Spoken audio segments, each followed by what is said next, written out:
Question number 31 है, ठीक है। इसमें कह रहा क्वेश्चन कि if the function f of x satisfy limit x tends to 1 function of x -2 by x square -1 equal to pi, ठीक है। ये कह रहा है, ये अगर हम आपको देते हैं evaluate limit x tends to 1 function of x, ये दिया हुआ है और आपको निकाल के दिखाना है ये वाला फंक्शन, इसका वैल्यू कितना होगा। क्लियर है क्वेश्चन? क्वेश्चन में एक फंक्शन दिया हुआ है, ठीक है, इसका एक फंक्शन दिया हुआ है और इस फंक्शन को लेते हुए हमको ये दिखाना है कि ये फंक्शन जो है, इस फंक्शन का वैल्यू इससे कितना निकलेगा, ठीक है। चलिए देखते हैं, दिया है जो फंक्शन उसको ले लेते हैं, tends to 1 f of x -2 x square -1 equal to pi. Limit दोनों में लग जाएगा। ये चीज़ ना हम लोग पहले से जानते हैं कि limit x tends to 0 function of x by g x equal to, तो ये limit x tends to 0 function of x by limit x tends to 0 function of g x, दोनों में लग जाता है। तो इसमें भी दोनों में लगा देंगे, तो यहाँ हो जाएगा लिमिट एक्स टेंस टू 1 और फंक्शन ऑफ एक्स और -2। इसमें हम नहीं लगा रहे, इसमें इसलिए नहीं लगा रहे कि कांस्टेंट है, कांस्टेंट में क्या होता है, बाहर हो जाता है। जैसे पढ़े थे c limit x tends to 0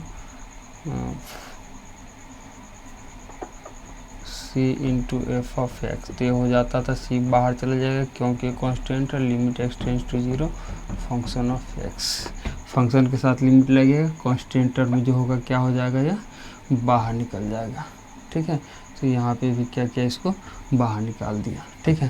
तो इसको बाहर निकालेंगे तो इधर कुछ बचा ही नहीं कि जिसमें हम क्या लगाए, लिमिट लगाए, यानी कांस्टेंट टर्म में लिमिट लगता ही नहीं। नीचे वाले में तो लिमिट एक्स टेंस टू 1 और एक्स स्क्वायर -1 इक्वल टू पाई, इसके नीचे 1 डाल दो भाई, 3 क्रॉस मल्टीप्लिकेशन कर दो, तो limit x tends to 1 function of x -2 equal to pi, ये इधर उठा के ले आइए तो ये हो जाएगा लिमिट, ये पाई भी कांस्टेंट है, बाहर आएगा लिमिट एक्स स्क्वायर -1 और टेंस टू 1। अब ये लिमिट एक्स टेंस टू 1, ये वाला जो पार्ट आ रहा ना, हमको यही निकालना भी है। आ रहा समझ में? यही हमको क्या करना है, निकालना है। देखो भाई, तो इसको हटा दो अभी फ़िलहाल, ठीक है। तो limit x tends to 1 function of x -2 equal to, इधर लिमिटेशन यूज कर दो, यूजिंग लिमिटेशन यूज कर दो भाई। तो ये पाई इंटू यहाँ पे 1 डाल दो, तो 1 का स्क्वायर -1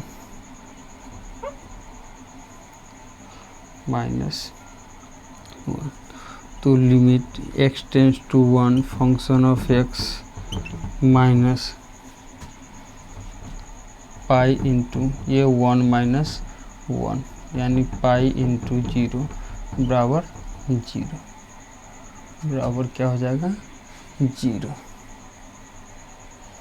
चलिए अब यहाँ पे देखिए क्या करेंगे, तो यहाँ पे बचा कितना, limit x tends to 1 function of x -2 equal to 0।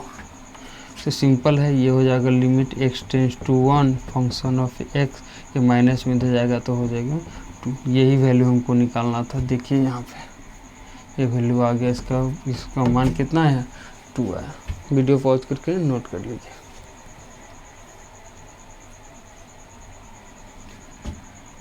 Question 32 देखेंगे, कह रहा है फंक्शन दिया हुआ है ये, ठीक है, और इसका कंडीशन क्या है देख लीजिए। इसमें इंटीजर होगा m और n क्या होगा, इंटीजर नंबर होगा, और फंक्शन का एग्जिस्ट करेगा या नहीं करेगा, किस पे, इस पे, और चेक करना हमको इस पे, दोनों पे फंक्शन एग्जिस्ट करेगा तो कब करेगा और किस वैल्यू पे करेगा, यही निकालना हमको। तो हम क्या करेंगे कि लिमिट, पहले ये वाला काम कर लेते फिर इसको करेंगे। तो limit x tends to 0 function of x, ठीक है। तो इसमें LHL ले लेंगे, x tends to 0 minus function of x equal to 0 से छोटा, ये वाला दिख रहा है 0 से छोटा, ये वाला कंडीशन दिख रहा है, तो mx² प्लस n, ठीक है। और RHL limit x tends to 0 plus function of x।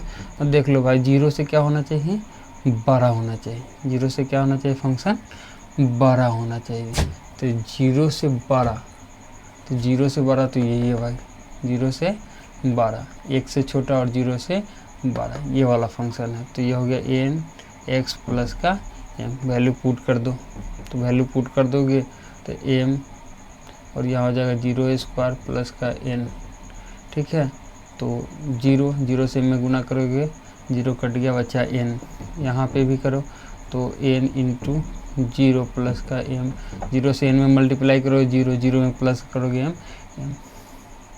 तो यह लिख सकते हो, ये दोनों अगर इक्वल हो, ठीक है, तो फंक्शन एग्जिस्ट करेगा, नहीं होगा तो फंक्शन एग्जिस्ट नहीं करेगा।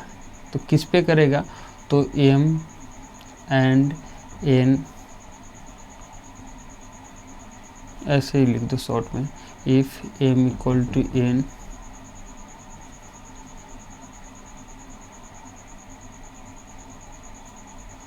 फंक्शन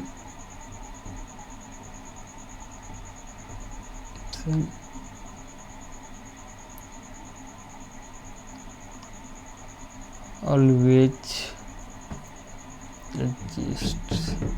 देखो अगर m और n दोनों आपस में इक्वल होता है तो फंक्शन हमेशा क्या करेगा, एग्जिस्ट करेगा। कैसे करेगा, तो अगर ये दोनों क्लियरली कर दे कि बराबर है, दोनों इक्वल है, तो m का वैल्यू अगर 2 पुट करोगे तो n भी क्या होगा, 2 होगा। m का वैल्यू 3 पुट करोगे तो n भी क्या होगा, 3 होगा। m का वैल्यू 4 पुट करोगे तो n भी क्या होगा, 4 होगा। तो समझ में आ रहा है कि ये तो हम लोग निकाले हैं इसका वैल्यू, ठीक है।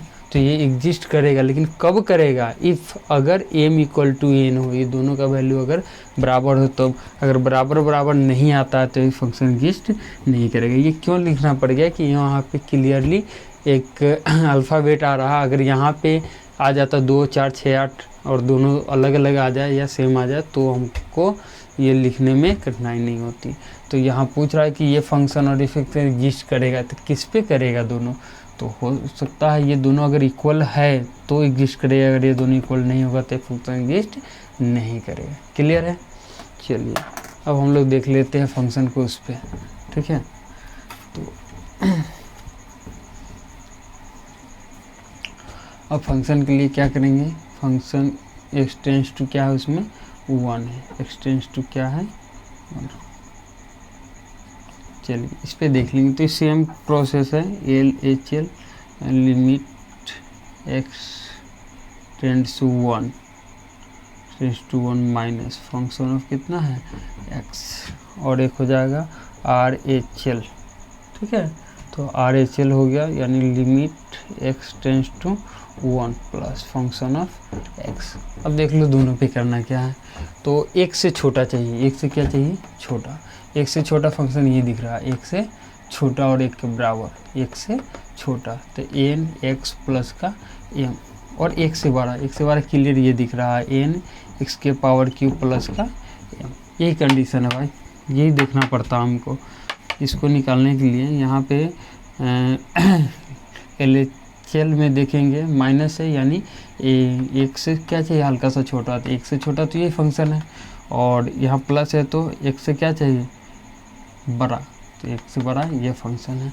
तो लिमिट पुट कर दो, तो लिमिट पुट कर दोगे तो n इंटू 1 प्लस का m, तो n से 1 में मल्टीप्लाई करेंगे n प्लस का m, यहाँ भी पुट कर दो तो n 0 का पावर q प्लस का m, सॉरी 0 नहीं होगा, 1 पुट करना है, तो n, ठीक है। ये समझ में आ रहा होगा, 1 को 3 टाइम्स मल्टीप्लाई करेंगे, 1 होगा, 1 में n से करेंगे, n होगा प्लस का m, ठीक है।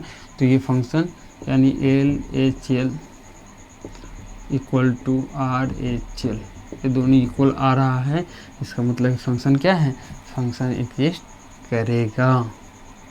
फंक्शन इफ वही सेम कंडीशन की m plus n equal to m plus n are function exist, तो फंक्शन क्या करेगा, एग्जिस्ट करेगा। Okay, thank you.